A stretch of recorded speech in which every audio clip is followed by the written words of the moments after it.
Hi there. Welcome to Top 10 Mistakes CPG Entrepreneurs Must Avoid. I want to begin by showing you the big phases of revenue growth that you should understand as you plot your path forward as a business. This is based on some excellent groundbreaking work performed by the Hartman Group a few years back. Phase one is what I call the death funnel. It's when 80% of premium food and beverage brands either go out of business or hit a wall. It tops out at $1 million in POS revenue, or roughly $500,000 in net sales. Phase two occurs between $1 and $7 million in POS, or $500,000 to $4 million in net sales. This is when you find yourself better able to attract angel investment, and the retail trade will also start to take you a lot more seriously, especially if you're growing in the double digits at existing stores. Phase three is what I call the proving grounds. This is when early venture capital will approach you to do deals. It's what I call the BevNet threshold. Phase four is where the final verdict will be delivered on years of hard work by the marketplace. This crucial phase is where the top 6% of brands at any given time are literally launching into the stratosphere of 9-figure glory, while most in phase four are starting to decelerate rapidly. It is very, very hard, folks, to get past $100 million in sales as a private company, even in an environment where public CPG companies are losing market share to you and your peers. You may have noticed by now that this is not just an illustrative top-line curve. It's the actual smoothed quad-week top-line curve of Skinny Pop as it rocketed to $100 million in POS sales faster than any snack brand in the past quarter century. And it was not launched by Frito-Lay. Let's begin with the top mistakes.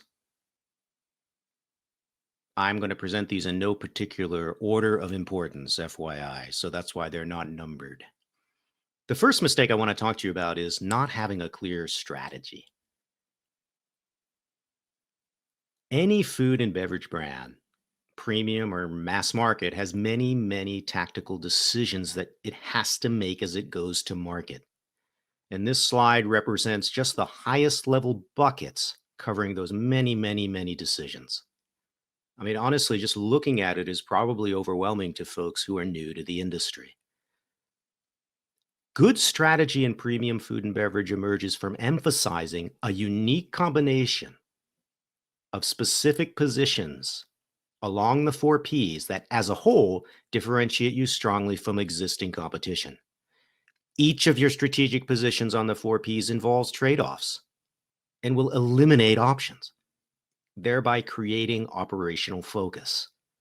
The most successful founders study their operating category with enormous detail.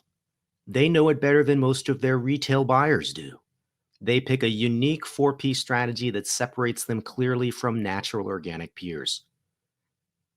Most founders that I meet who are new have spent too much time jumping into deep, deep tactical debates about all of these bullet points, all of these points, areas of execution, before they've developed a clear strategy to grow and compete effectively. Your competitive strategy helps focus you on key competitors and their go-to-market strategies. By doing your research on them, you allow yourself the ability to pick a unique 4P approach that aligns with your values as a company, your product, and allows you to create a strategic moat behind which you can grow more effectively.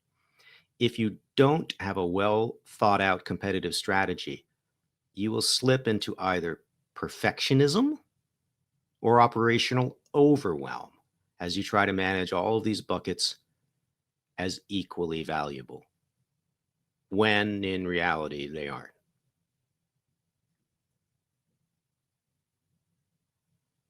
Not knowing what you don't know is perhaps the root cause of most unplanned problems in the highly competitive natural organic space. That's why not working with advisors, despite being new to the industry, is one of the more common mistakes that I see with new founders. What tends to happen with founders who behave like this is that they develop a habit of reacting to issues that arise in a kind of a knowledge vacuum because they lack the perspective to foresee possible challenges coming right at them with their business.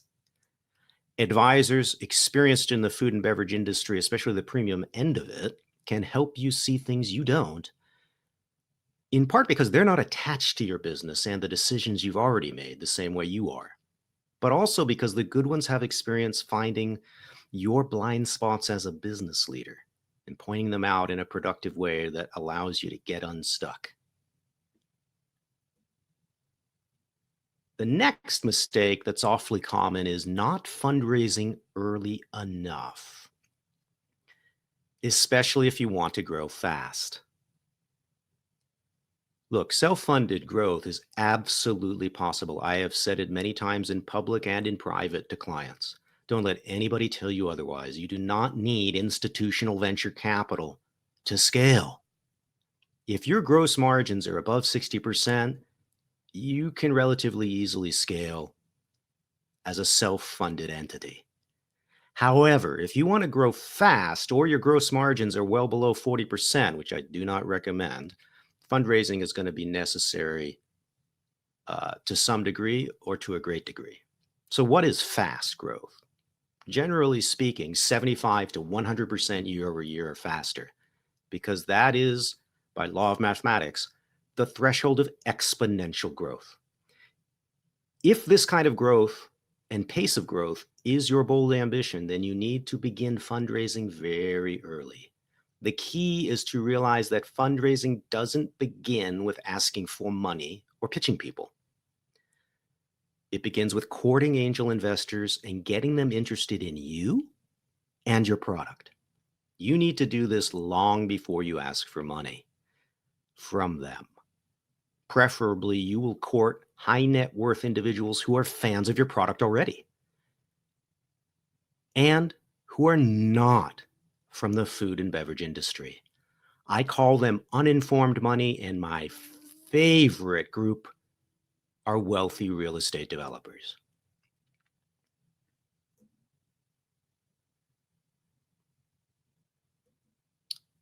The next mistake I see is not setting financial targets for the year.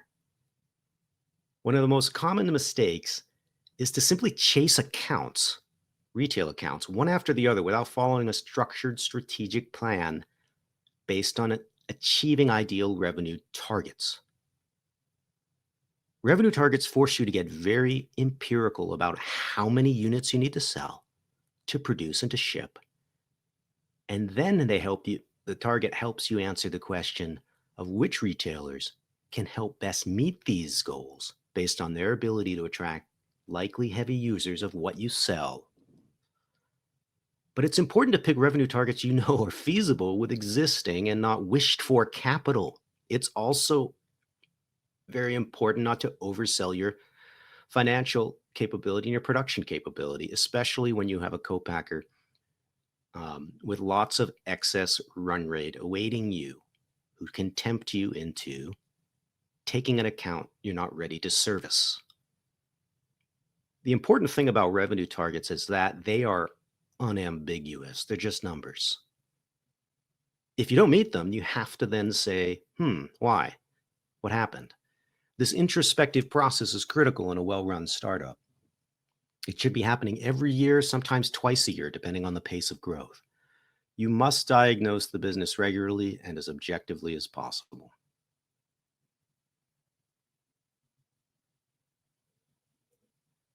The next mistake, trying to do everything yourself.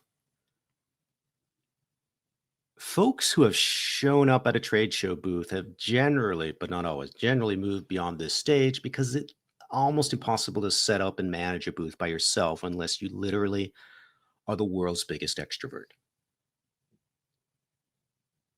The thought process here goes something like this with founders who try to do everything themselves. Hey man, I can post on Facebook. How hard is that? I can do the Instagram too. I can do accounting. It's just math, right? And look, I created this product. I know it's right. I have good taste. What can the Coke packer teach me about formulation? You see where this is going. Lone wolf entrepreneurs generally fail to launch or fail to grow because they can't trust anybody else's expertise. They have a problem letting go of executional decisions, even when they have zero prior experience in making them in the industry. While most founders aren't quite this antisocial, this extreme behavior is a reminder that founders need to quickly become organizational leaders, and leaders know their strengths, but they also know when to outsource their weaknesses to experts. Initially, your team's going to be mostly non full time employees, if you even have anybody but you and your co founder. Slowly, you'll onboard full time employees to service critical functions and to take work off your plate. You need to spend time to hire people who will figure out the details themselves and spend the money if necessary. Leaders know how to find this kind of help and find it relatively quickly, but they believe in help. If this is something where you struggle, I highly recommend you get executive coaching. You can achieve that locally in most major markets with very competent folks. The next mistake I want to talk about is platforming the brand way too early, primarily just to generate revenue growth. It's very common for folks in the early phases I talked about earlier to see top line sales stagnating and then jump to the conclusion that, hey, maybe we should just spread the brand into other categories, get into different aisles, get in front of more consumers.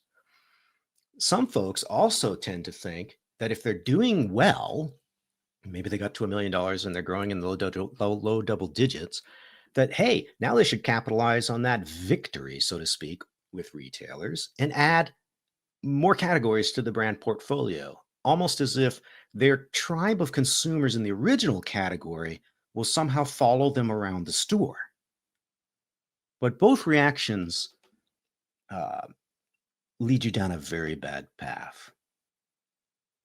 Multiple categories, especially across buyer departments at the retail account level, complicates not only your operations, but also complicates your sales force's daily life. And more importantly, it's super difficult to focus holistically on all the levers of growth, all four P's, across multiple categories with a small team. Even worse when that small team is inexperienced in the industry. Focus is what the consumer expects of emerging premium brands. They're trading up to higher priced alternative brands because they're looking for category experts.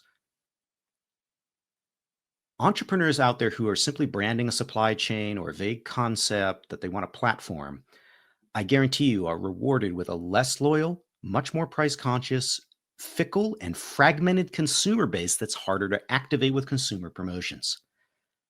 You literally don't wind up with a coherent tribe when you platform your brand wildly across the store. What you have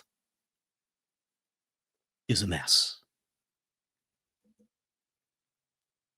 And if you don't believe me, here's the data science from the Hartman Group that shows what happens on the green line when you stay in one category past $3 million. What happens is your compound annual growth rate continues to grow.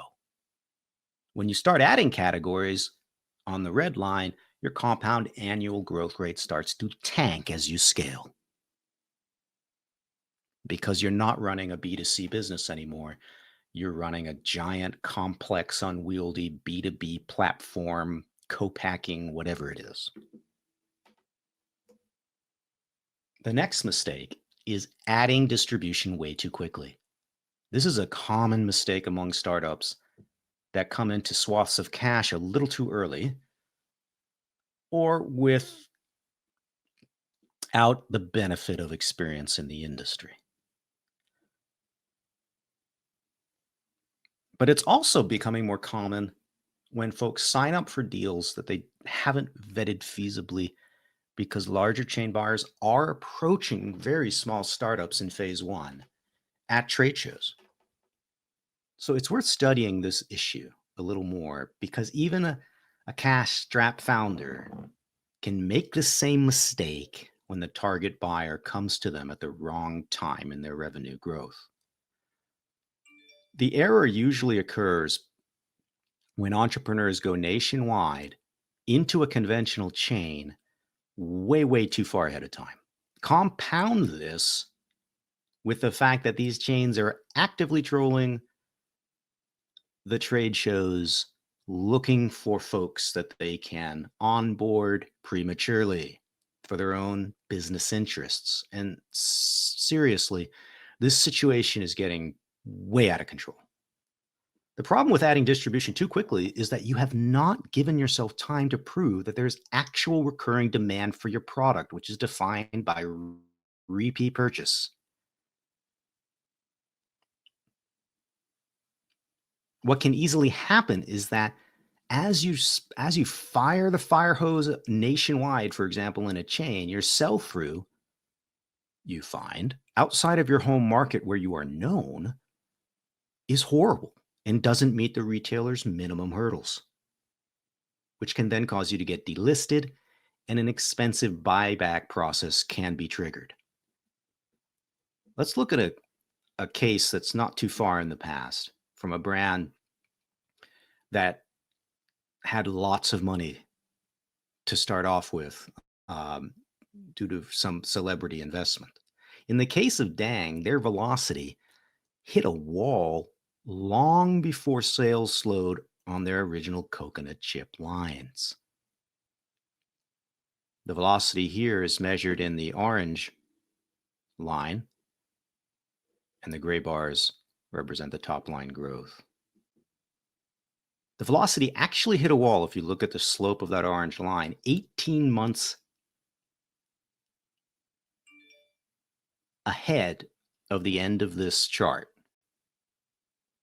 So for 18 months, the velocity was basically stagnant as stores were being added and distribution was growing. They went from 0 to 4,000 stores, or 8% ACV, in just 18 months.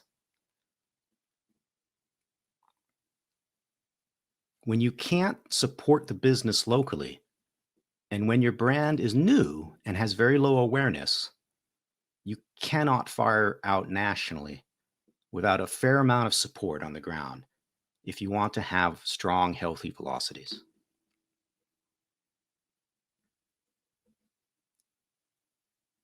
The next mistake is overselling your production capability. Well, this example that I'm going to show you, that I just showed you of Dang, is a bit extreme. A more common problem that I see with entrepreneurs is lining up a chain buyer without knowing your co-packers or facilities' available capacity. And you can get very quickly drawn into a conversation about how many stores to add before you've had the time to step back and look at what their retailer velocity minimums are per store, which leads to a minimum production target that you need to be on the hook to produce to create the sell-through that retailer wants. If you don't cross all those T's and dot those I's before you say yes and shake hands, you can wind up in a situation where you are literally scrambling to find capacity. And you do not want to be scrambling to find capacity until you're a well-capitalized $50 million plus business, trust me. Because until you're that big, you're not going to get the attention of co-packers very quickly to solve your emergency production problem.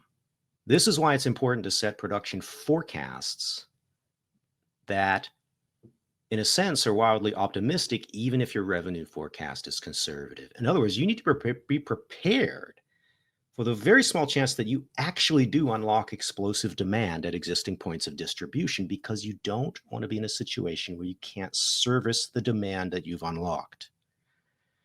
And it is the transition from hand production to industrial production, whether it's a co-packer or your own facility, is not a transition that you want to undertake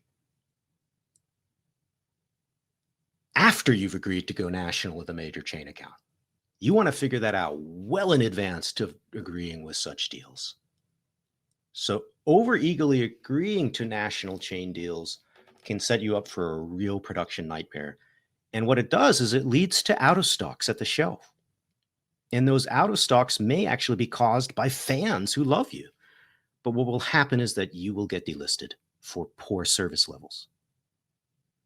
And when you're small, it's very easy for the retailer to bump you off.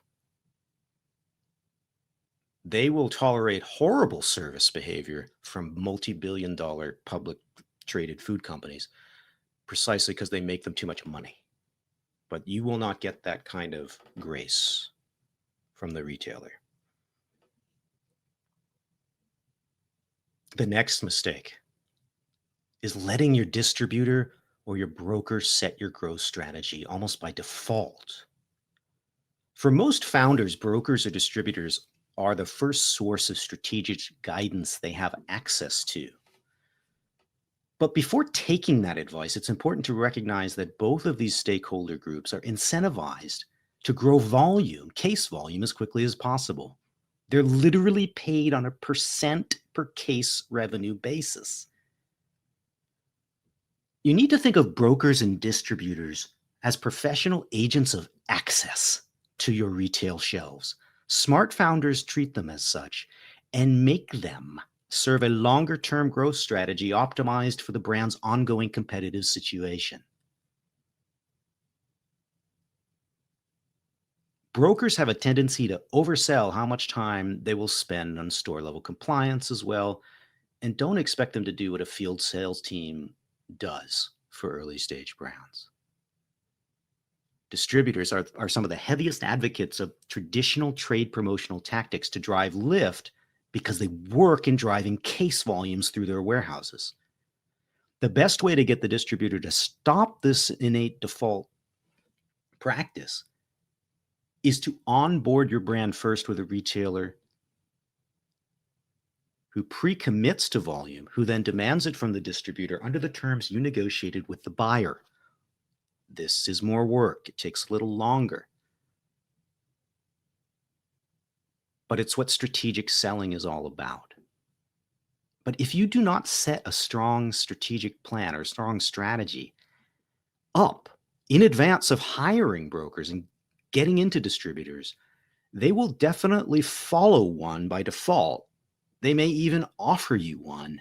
It will not be aligned to your long-term business interests.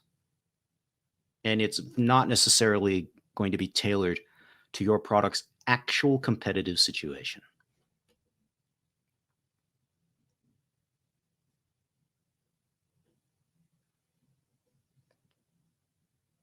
The next common mistake is the excessive use of TPRs, or temporary price reductions, to drive growth.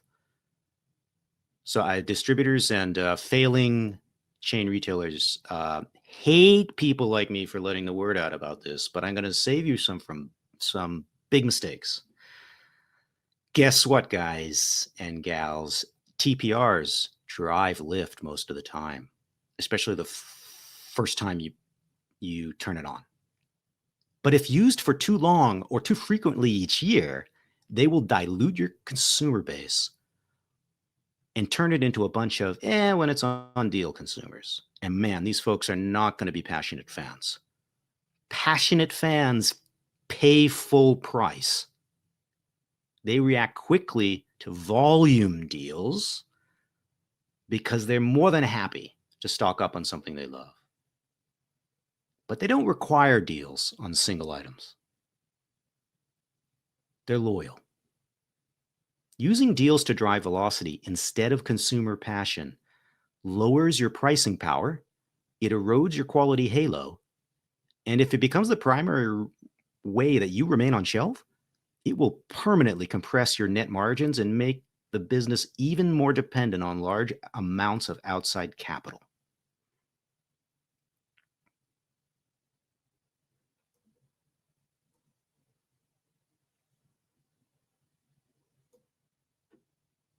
The next big mistake is accelerating without knowing why you're growing.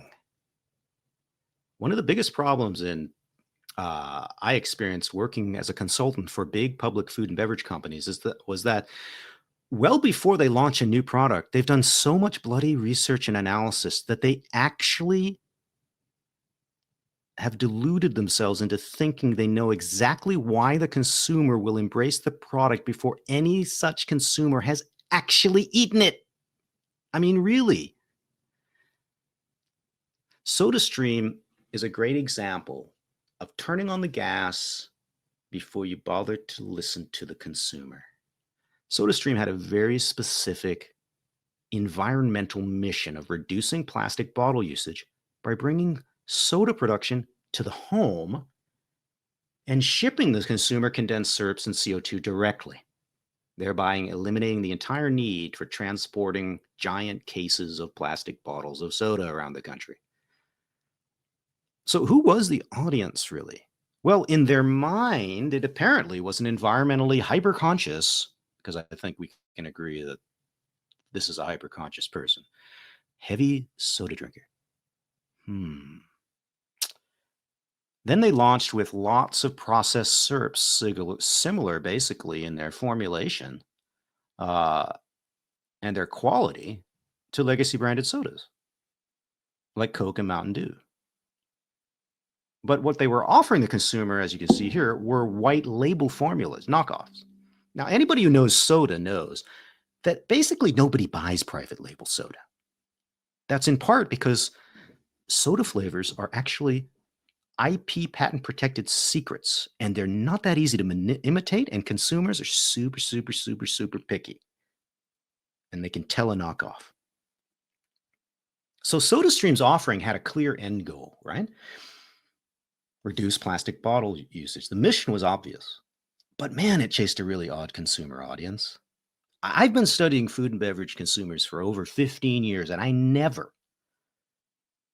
have encountered a heavy soda drinker, a heavy conventional soda drinker who is so passionate about the environment that they want to switch away from their Coke and their Pepsi products that they consume tons of daily to a private white label alternative knockoff formulation that doesn't taste the same, all to eliminate plastic bottle usage.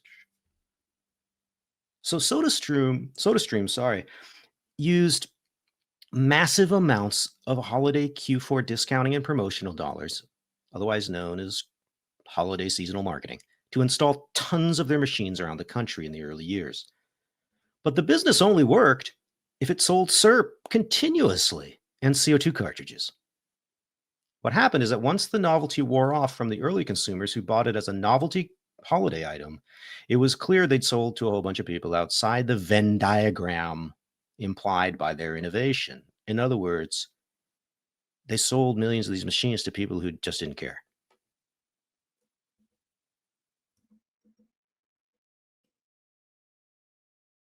This was a classic case of not really thinking through your target audience or paying attention to your early consumers and who they were and building slowly based on those learnings. What happened is that the brand ended up revamping itself recently to focus on home carbonation.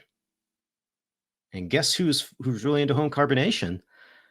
It's people who are really into homemade cocktails, not soda.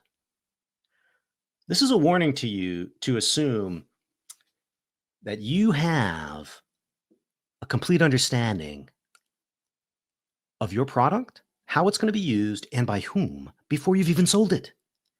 So allow yourself a couple years at least to figure that out before you turn on the gas and ramp.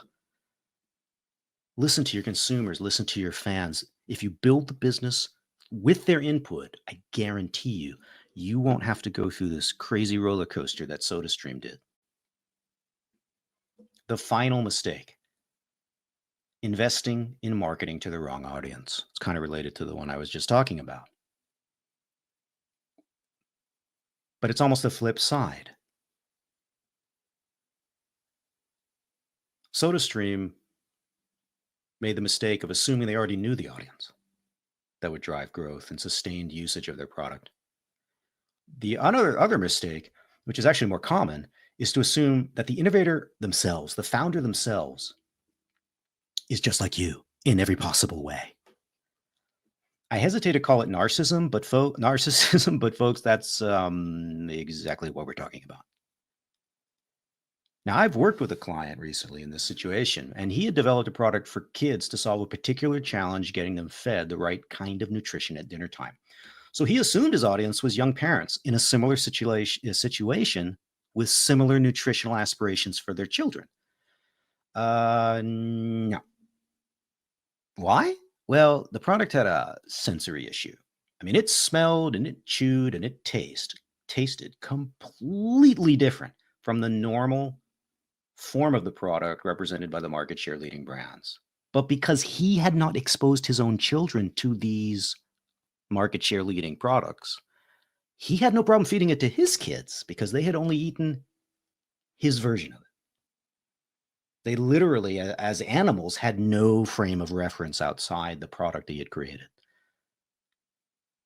If I have never exposed my children to wheat based sandwich bread, feeding them gluten free bread is going to be relatively easy.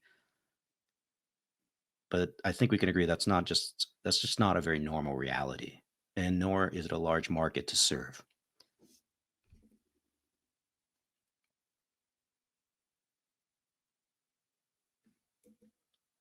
You have to accept that it's possible that your heavy user, your unbelievable passionate fan, actually doesn't resemble you at all or barely at all.